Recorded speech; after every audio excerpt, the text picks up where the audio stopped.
Alright, we have a really interesting training I think today here on crime scenes EMS by using the police department. So please give me your full attention, no phone or anything like that. I think it's gonna be really cool, so. I hope. Yeah. My name is Lieutenant Bill Dagnan. Just call me Bill. The name is brutal. You're gonna butcher it, so just call me Bill. Why can I teach this? I'm a lieutenant. I have detective bureau experience as a sergeant and as a patrolman. I have a master's degree in forensic science and investigation. I teach part-time at Housatonic Community College in crime scene classes and forensic science. Why am I here? I'm not going to try to teach you your job. You guys do a great job. What I'm going to talk about is what I want my patrol officers to do. And now that's going to involve you guys. So some of this is going to be over your head, some of this is not going to involve you. I'll gloss over that. But it's going to connect you what we would want from you. So I'm not trying to teach you your job. Again, you guys do a great job. That works. Okay. This is really the class I teach at Housatonic also, and our patrol officers. It won't matter how much money we have. Does anybody know who Dr. Lee is? Wow, I'm aging myself, right?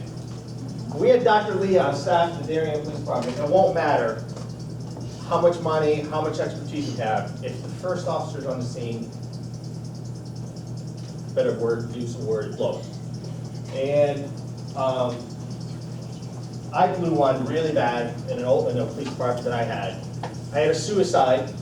I was an Easton police officer. Really, if you think this town is quiet, really quiet town. Sunday morning, reading the newspaper, we get a call if somebody hung themselves. So I go racing down there, and the wife says he's downstairs. Okay, so I eventually make it down to the last room of the place, and I peek around the corner, and there he is. He's hanging. What do I do? My first thing I ask myself, what do you think I said to myself? Let him down. Cut him down. And I'll just tell you the story. I tried to cut him down, take my knife out, tried to do this, and I tried to do that. And you know what dead weight is? It's dead weight. So he dropped to the ground, and if he wasn't dead from the rope around his neck, when his head hit the cement, he was dead from the fractured skull. I totally messed this up. And I messed it up because I could not help him. He was gone. When he hit the ground, the rope was in his neck, about 2 inches. He was definitely gone. So if this was a simulated suicide to try to mask a homicide, I had totally messed it up. So I learned a lot from it. So, and it's really important what we do as first responders. Now I'm a first responder with you guys. That's why I'm so passionate about it. Okay, I talked about steps. There's 4 steps at a crime scene for police officers. The first step, and you guys do a great job with this, is get to the scene safely. You're going to see horror stories of cops not stopping at red lights, blowing through traffic lights, and crashing their cars. You can't help somebody if you can't get there safely. And for new officers, this is a real problem. They want to go, they want to get those lights and sirens going. And lights and sirens, all of a sudden their vision goes from out here looking at everything to tunnel. They're not watching people coming from other directions. So that's the first step for an officer at a crime scene. The second one,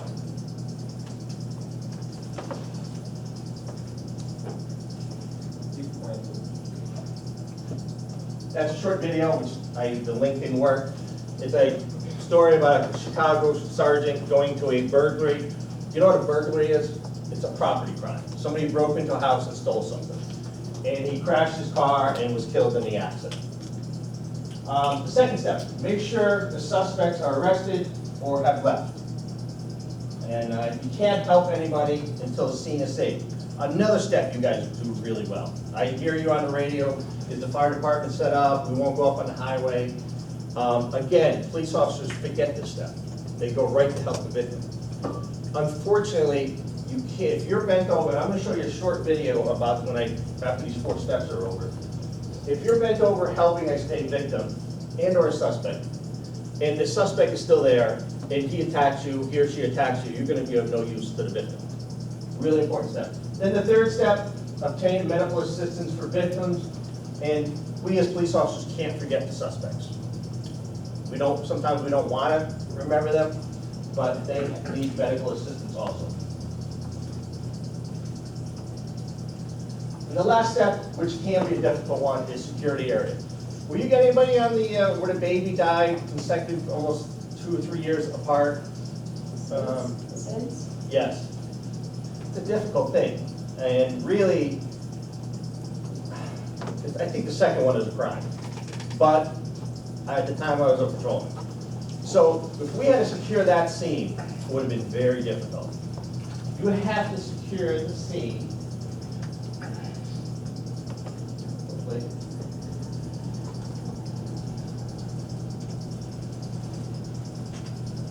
The first step is to remove any unauthorized people. Who's an unauthorized person? The person that owns the house, is he or she unauthorized? Yes. Possibly, right?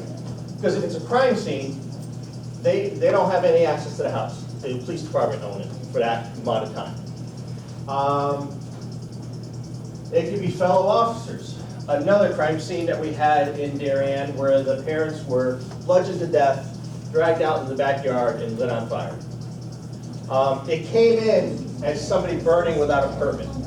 Because you need a permit to burn leaves and stuff in town. That's how the call came in. So we all came over there looking, we want to see stuff. And officers that want to look at stuff is one of those people that don't belong. A grieving family would have been a nightmare at that Sid's death. Obviously, the press shouldn't be anywhere near my crime scene. You can secure the area with guards, ropes, barricades. This is to prevent entry into the crime scene. That doesn't really pertain to you guys.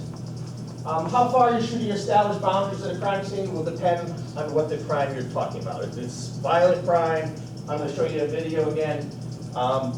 Depends on the crime. If a car may have pulled in, you're going to take the whole parking lot. If a street is involved in it, you close the whole street.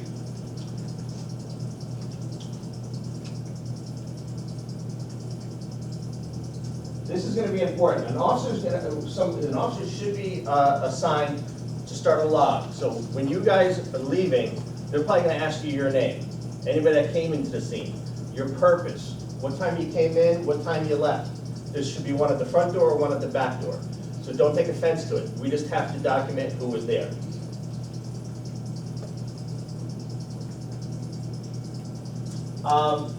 When positive or presumptive signs of death are present, the body is to be left untouched until a detailed examination is done. Basically, that's going to be my issue, whether I allow you into the crime scene. If I have any doubt, I might just ask one of the paramedics or the advisor just to come in with me, take a look, see if we can help the person.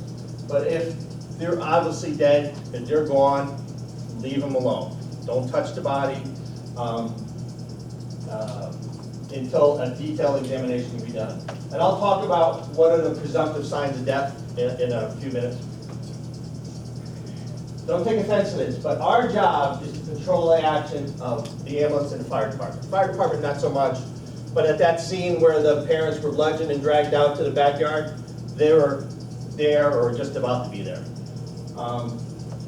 In that video, it's a really good video, older video. It shows them directing the EMS a path, how they want you to walk.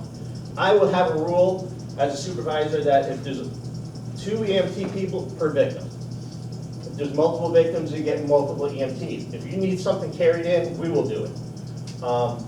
This way we control who is in the scene, what's touched. I'll give you a story. Bud Doble, great guy. We got a 911 call years ago. This guy woke up, he said, my roommate and I don't know what happened, we're all bloody, and he passed out, and the phone went off the hook. He came to the crime scene, he picked the phone up, and he hung it up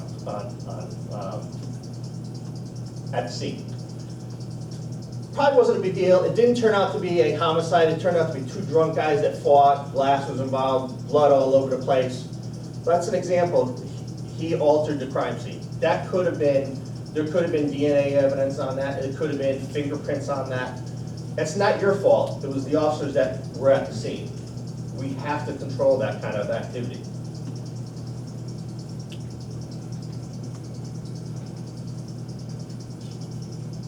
Our job as police officers is try to maintain the crime scene as close as possible as we found it. I'm going to show you pictures. Hopefully there's just couple pictures of death. There's going to be signs of, presumptive signs of death. Those are really important to tell us what happened. And if they're altered, which is going to happen, if you find somebody laying face down, what's your first thing you're going to do? Flip them over.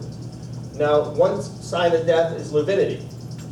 And if the lividity doesn't match up how we found the body, we got to explain that. And as long as it's explained in an attempt to save their life, we had to flip them over, it's fine. But if we can't explain it, that becomes a problem. Time notation is going to be critical to us. What time did we get there? What time did we leave? Who came? What time they came? Et cetera, et cetera. Why do you think time notations are critical for us, law enforcement? Anybody? You know what alibis are? So say I don't want to be sexist. Say the wife was on a business trip and the husband came home and she says the husband, when I got home, was dead. And we estimate the time of death to be outside the time that she was on the flight. That could eliminate her alibi. So time is critical in investigations. It can really destroy somebody's alibi. There could be evidence anywhere. Doorknobs, light switches, floors, bathrooms, telephones. Now that with DNA now, it's so sensitive, evidence could be anywhere. That's why we want to control access to our crime scene. We don't use bathrooms at the crime scene. We don't smoke. We don't say, okay, the Giants are playing tonight, I gotta see what the score is. We don't turn the TV on. We don't go into the kitchen and take a soda out of the refrigerator. Nothing is touched. Any ideas why light switches, whether they're on or off, would be important to law enforcement? Time of day that, Explain it. so if a light is on and you're on the scene and it's daytime, it tells you that likely the crime happened at night. Excellent. It could be an indicator that the person was alive during the dark. So they turned the light on.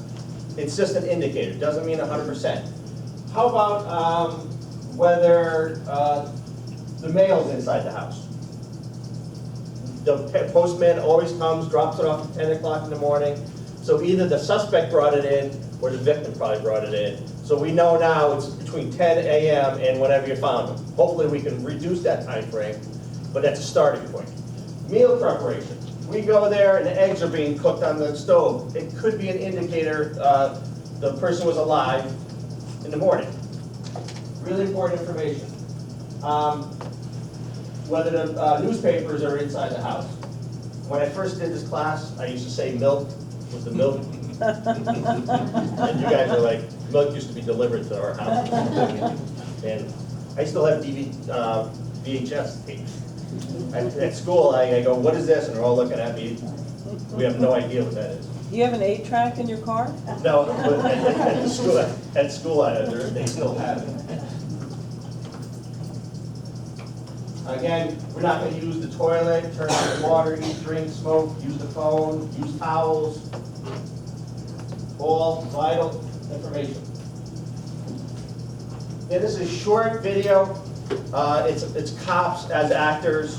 It's a little older, but it's a really good crime scene video. Hopefully it works.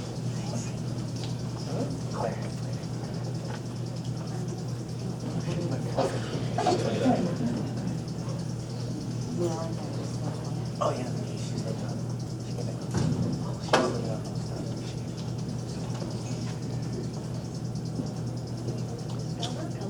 found at crime scenes and have a greater opportunity to identify criminal suspects. But all the skill and equipment that exists are of little use unless you properly preserve the scene of a crime.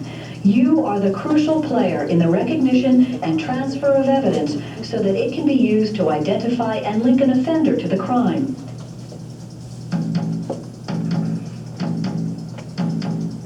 A little old, okay?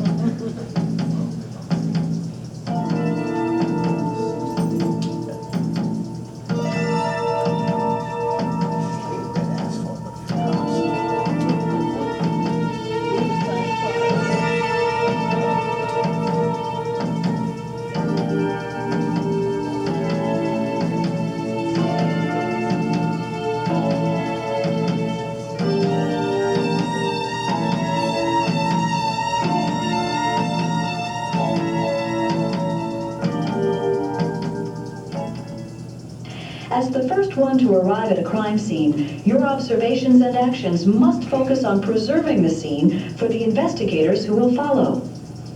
It begins the moment you arrive with your accurate assessment of what has occurred and recognition of the possibility that the incident may escalate to a more serious crime.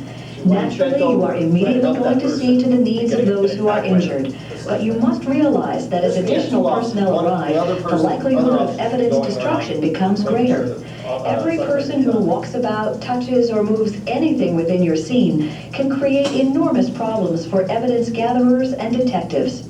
Limit those entering your scene to only those essential in aiding your victim or helping you secure the scene. If there is no need to enter a building, a room, a vehicle, or any other area within the scene, don't do it. Secure it and let the technician search it. Cordon off a significant area around the crime scene. Remember, it is better to secure a larger area than too small. It can always be reduced later. Be sure to maintain a time log documenting all personnel entering the scene. A first-line supervisor should be called and respond to supervised patrol officers. If you think you have located the criminal's point of entry or exit, use another door or opening for your needs. If it's your only way in or out, prop it open. If you must move it, use the top or bottom of the door. Do not use toilets, phones, utensils, or move anything within the scene. If by necessity something was disturbed or moved, be sure to tell the investigators. Firearms are to be left as they were found. Do not decock or unload any handgun or rifle. If there is a legitimate concern of the weapon being taken or used against you, move it to your vehicle and secure it. Complainants and witnesses must be identified. Separate witnesses and ensure that they do not speak to each other. Prevail upon complainants and witnesses to remain at the scene for questioning. Suspects are to be separated and taken to a secure location. Do not let them hear or speak to anyone until detectives talk to them. Unless the situation dictates otherwise, transport suspects to the precinct or detective squad as soon as possible. Do not let your suspect wash up or change clothing. Valuable evidence, such as blood or other material, could be lost. This includes witnesses whose involvement may be more than they tell police. There should be no cigarette smoking and/or drinking of any beverage. Victims, likewise, should not wash up or change clothing. The loss of body fluids left by the criminal, particularly in sex offenses, could jeopardize the case. Blood at the scene or on the victim may also be from the assailant. Don't assume it is all from the victim. Victims sent to hospitals should be accompanied by an officer to witness statements or secure evidence. Special attention should be given to non-English speaking victims. An interpreter should be secured as soon as possible. If your crime scene is a potential arson, there are additional concerns that will be important to investigators. Witnesses and spectators are of utmost importance. Their observations can include the fire stages, points of origin, and establish a time-elapsed framework for a fire that may have been accelerated. Your observations as to color of flames, smoke, and fire intensity can help arson investigators formulate conclusions on the fire's origin. Naturally, any indication of a forced entry should be noted and made known to investigators. Devices such as explosives, incendiaries, or evidence of accelerants must be preserved. Don't touch them. Have emergency services section respond to assist you with safety concerns. Be aware that evidence from a bombing could be a considerable distance from the immediate scene. Crime scene tape should be deployed accordingly. Footwear of those working within the scene should be checked prior to leaving. And remember that many times an arsonist is present watching the firefighting activities. Any questions? Good, thanks.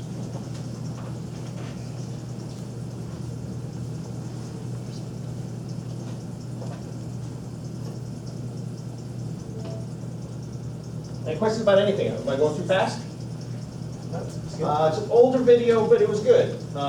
It shows you, trying to show where we wanted the EMS to go, how far the crime scene should go out, et cetera, et cetera.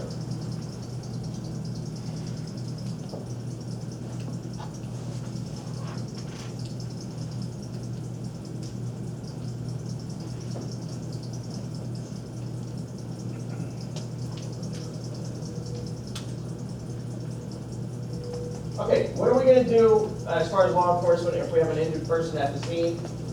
We're going to have to ask to go on the ambulance with you if we can. The reason we do that is we want to get any kind of statement they may be able to give us, and that might be their last opportunity. Obviously, if we can't fit in your ambulance, we won't go. But we're trying to get dying declarations, maybe from a victim or a suspect might admit that what happened. All that information is important. Also, any kind of clothing from the suspect or victim, we need to collect. And that could be just that as you cut it off, you put it on the floor, we'll pick it up in the ambulance. It's really important, it's for chain of custody. Obviously, we're not going to interfere with you doing that. The victim or the suspect's life is the most important thing. But we still need to keep control of that.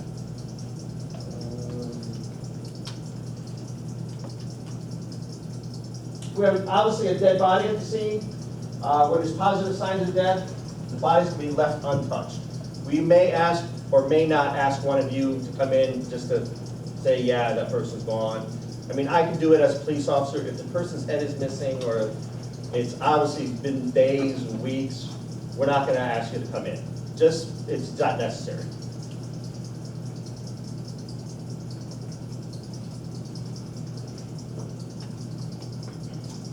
This really doesn't involve you.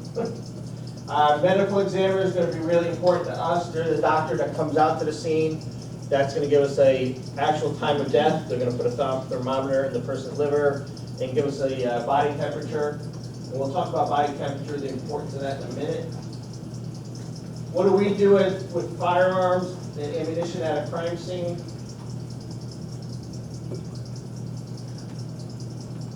Basically, we're going to leave it untouched as is, unless it can be moved, if it can be altered, if it can be picked up and used against us. We're going to leave it as is. We'll make it safe. What we're really looking for in a firearm is evidence that's not only going to be on the suspect, but also coming back on the evidence that's not only going to be on the victim, but evidence is going to be coming back on the suspect when shots are being fired. What crime shows you guys watch? CSI? CSI? Who? SVU. House? What? CSI, what happens in an hour? They do it all. They do it all, right? The act happens, they investigate, and they arrest them, right? It's not realistic. But some TV shows, you've seen them put a pencil in the barrel of a gun and say, I've got the gun. Obviously, all that inside the barrel is really important evidence, so we won't collect a gun that way. We saw that in the video. The firearm is grabbed from the checkered corner of the crib. This could be important to you because you might witness this. The position of the hammer. The hammer is the thing that comes back and strikes the back of the bullet. In some guns, it stays backwards. If that's a condition, if you notice it, it might be really important. If the safety's on the gun can't fire if the safety is on, right? So if the safety is on the gun, what kind of crime are we going to eliminate? Suicide. Suicide, because you can't shoot yourself with a gun that can't fire.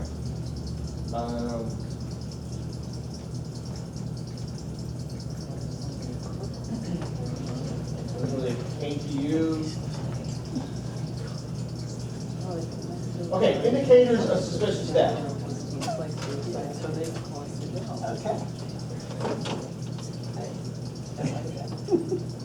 I'm really big on, when I talk to my officers, when they go to a death scene, they start at, it's a homicide, and then they work backwards.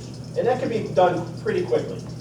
The person's 85 years old, they have heart disease, they saw a doctor yesterday, there's no signs of forced entry or trauma to the body, we can eliminate homicide. But if they start at homicide and work backwards, they might not miss things.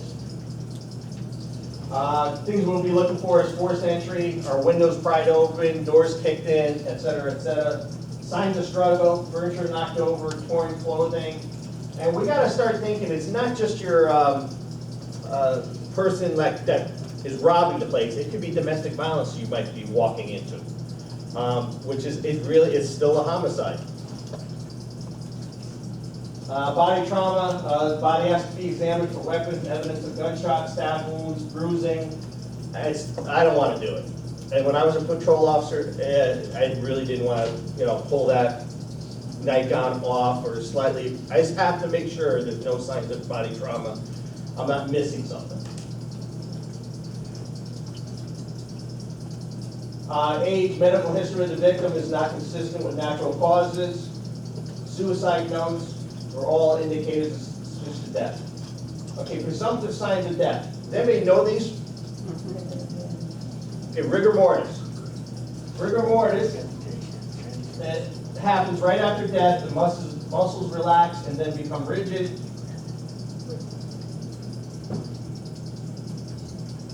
The onset is about 4 hours after death. It's usually complete within 24 hours, and then it goes away after 36 hours. So what does that mean? What would that mean? It's not an indicator that somebody was murdered, but every person that dies goes through these changes. So if rigor mortis, if you found a body that's decaying and there's no signs of rigor mortis, what statement can we make? If it will disappear after 36 hours. They've been dead probably at least 36 hours, just to establish a time frame. This is rigor mortis in its simplest form. So that guy died that body died in a different state. Obviously, he's probably laying on his face and the arm was bent up for some reason. So if I came into a crime scene and I found that has to be explained, right? Because he didn't die and then put himself in that position where he died. So that has to be explained. If I can't explain it, then that's a suspicious death. And it's easy to explain. A family member came home, found him face down or in whatever position, flipped him over. As long as I can explain that. You got there first, you're a neighbor. You know the person, you heard the call, you run in the house, you flip them over. Just tell us. You're not going to get in trouble. But if we don't know what happened, we have to go then, it's a homicide and we treat it totally different. So that's what rigor mortis looks like. Any questions?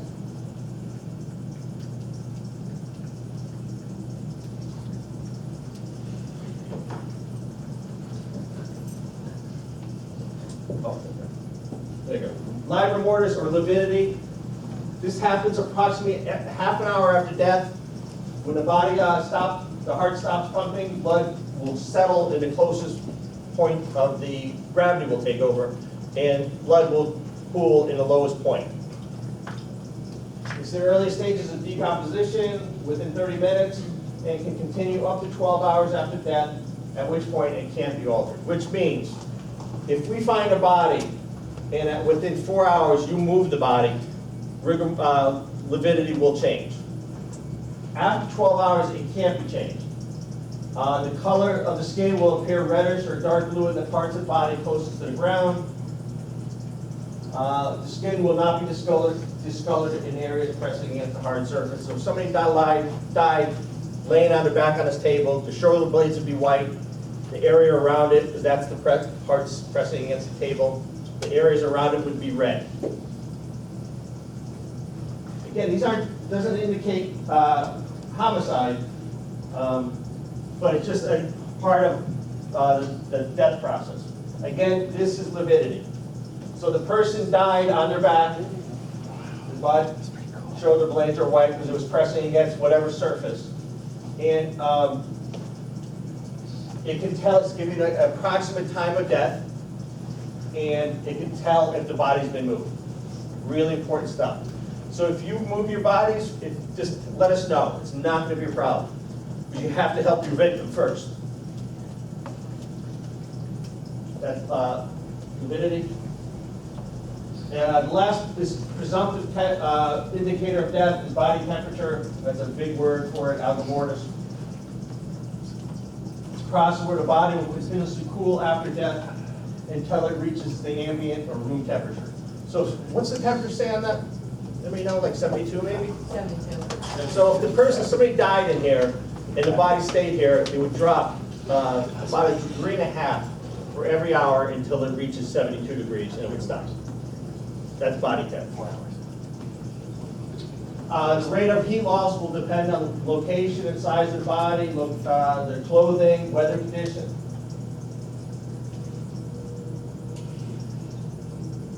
Weather conditions. I will go back. There you go. As a general rule, after death, the body will lose a degree and a half per hour until it reaches room temperature. All important stuff, because again, it will give us an estimated time of death. Sexual assault scenes can be very emotional.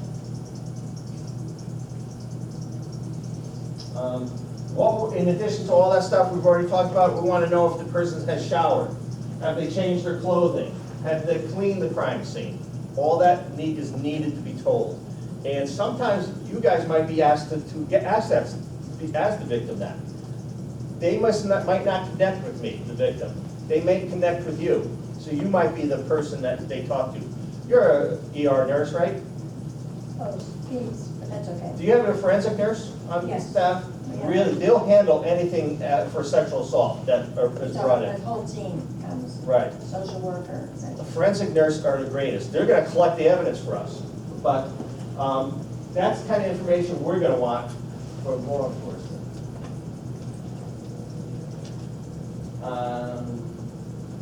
Hospital personnel will collect the victim's clothing.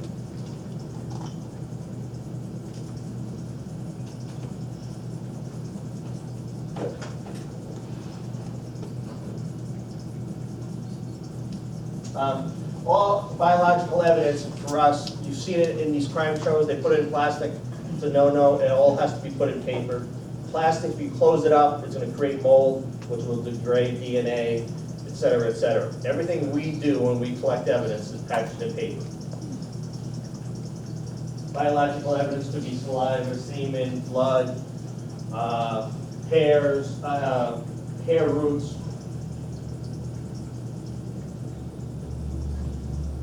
That is I was told I only had an hour, so that is a brief crime scene. Do you have any questions for me? So what does that tell you? Don't touch anything if you can. Don't take offense when I say only 2 of you in there. If you need more people, we'll get more people for you.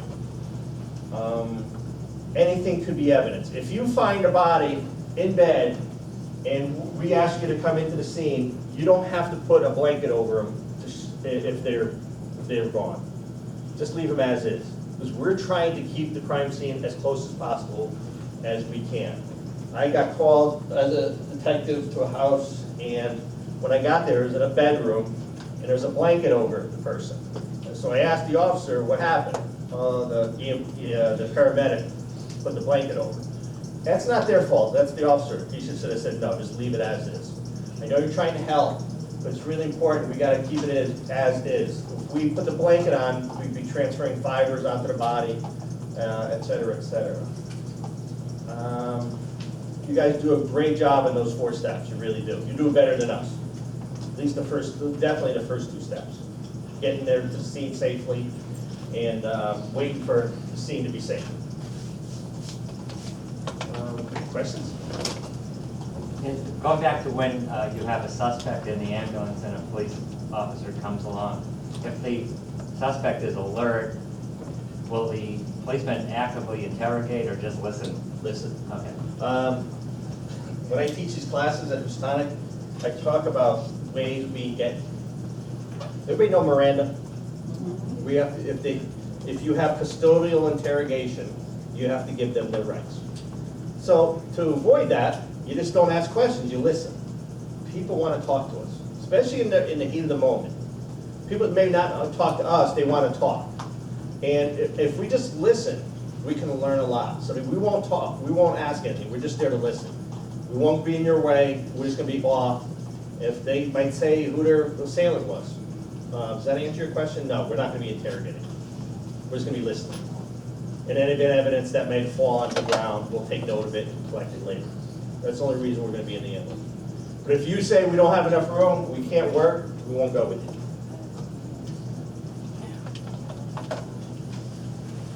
Any other questions? In terms of firearms on scene,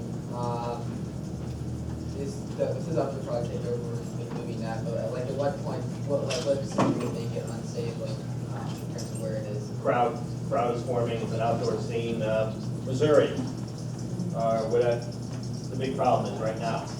Yeah, so it's a nightmare. I mean, one of the big problems, one of the mistakes they made, I think the guy was obviously dead. They should have taken him to the hospital anyways. It just would have looked better. But crowds were forming, of course, they weren't happy with the law enforcement. You can't let the gun stay there. If it can be moved by a family member, definitely we're gonna take it and secure it. Other than that, if those things can happen, we're gonna leave it as is. Question? Wear your gloves, because DNA is so sensitive that if they find DNA in a crime scene and you're on our list of people that were in the scene, they can't find an exact match, they're gonna ask for a standard sample from you. So make sure you wear your gloves, and which you guys always do. Don't take offense. They might ask you for a sample fingerprints. If they find a set of prints at a violent crime scene, they can't find an origin for it, they ask you for a standard sample from you. Has anybody had to do that? No? Luckily, we've been really lucky. I don't want to jinx myself, I'm working at 11 o'clock tonight, but we haven't had a violent crime in a while. When I first got here, it was 1 to 2 times a year. We had a burglary on Robin Hood, I think it is, over near Tilly Pond. Burglary went bad. The homeowners were there. They got attacked, and one died, and one had a fractured skull. Then we had the one where I told you my parents were dragged out to the street. Then we had one where it was a body was dumped in a trunk left on Corbin Drive. That wasn't, there was multiple crime scenes for that because the body was just dumped here. But thankfully, you know, we haven't had any in a while. But unfortunately, I think it's going to be a domestic violence situation. We've had close ones. This is domestic violence.